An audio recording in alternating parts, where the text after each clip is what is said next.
Salam sejahtera untuk kita semua. Marilah kita sejenak mendengarkan firman Tuhan. Sebab pada waktu tanda diberi, yaitu pada waktu penghulu malaikat berseru dan sangkakala Allah berbunyi, maka Tuhan sendiri akan turun dari sorga, dan mereka yang mati dalam Kristus akan lebih dahulu bangkit. 1 Tesalonika 4 ayat 16. Pada dasarnya, kematian selalu menjadi hal yang misterius dan menimbulkan perasaan takut. Dan masih banyak orang mempertanyakan, mengapa kita harus mati dan kemana orang yang sudah mati? Hal ini masih terus menjadi tanda tanya di dalam kehidupan kita. Jemaat Tesalonika tampaknya juga bertanya banyak tentang kematian. Mereka bertanya tentang saudara-saudara mereka yang telah lebih dahulu meninggal dunia. Dalam hal ini, Rasul Paulus menyampaikan sumber penghiburan bagi orang Tesalonika yang berkabung karena kematian relasi mereka dan teman-teman mereka yang mati dalam Tuhan. Bagi orang percaya kepada Kristus, kematian bukanlah akhir dari segalanya, tetapi menuju rumah kediaman Bapa di sorga. Kematian sudah kehilangan sengatnya. Karena itu, tidak patut kita sangat berduka terhadap orang yang telah meninggalkan kita, apalagi harus berputus asa seolah-olah tidak mempunyai harapan. Orang-orang percaya terdahulu yang meninggal mendapat tempat bersama dengan Tuhan. Yesus telah mati dan telah bangkit. Yesus membebaskan manusia dari dosa, juga dari kematian. Karena itu, iman kepada Kristus membawa dengannya harapan akan kebangkitan. Kristus telah dibangkitkan dari antara orang mati sebagai yang sulung dari orang-orang yang telah meninggal.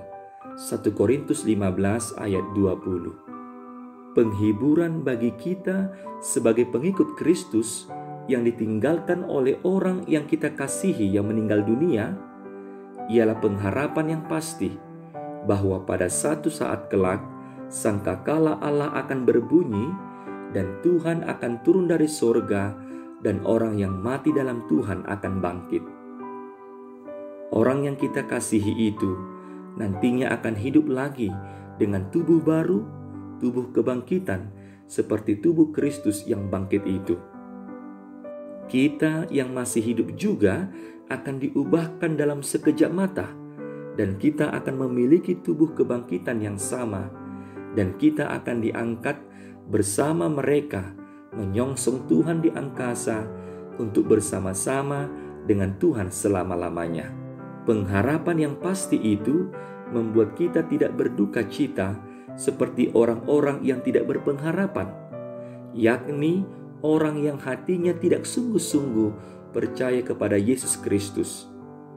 Saudara yang dikasihi Tuhan, kedatangan Tuhan Yesus untuk yang kedua kali atau yang terakhir merupakan hal yang sangat dinanti-nantikan oleh orang percaya.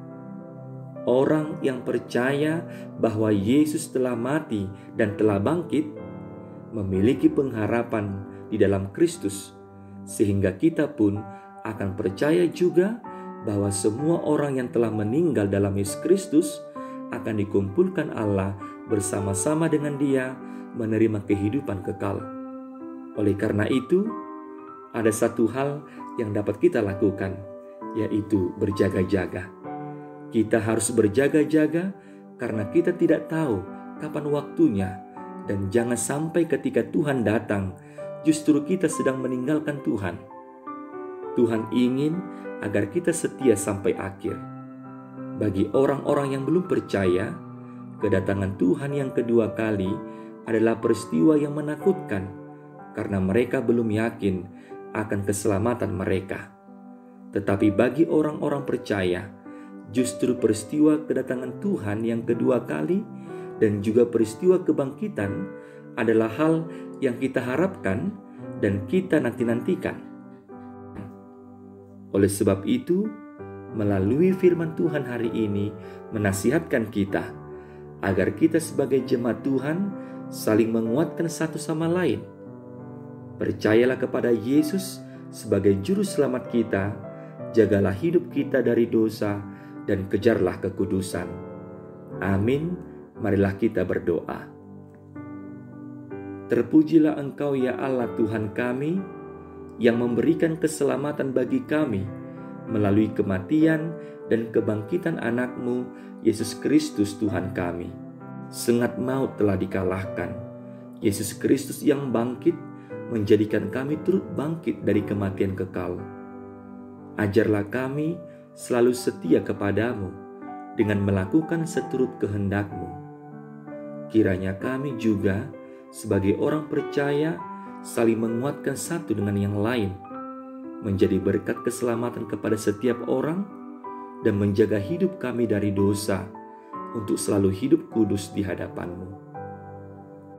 Di dalam Yesus Kristus Juru Selamat kami. Amin.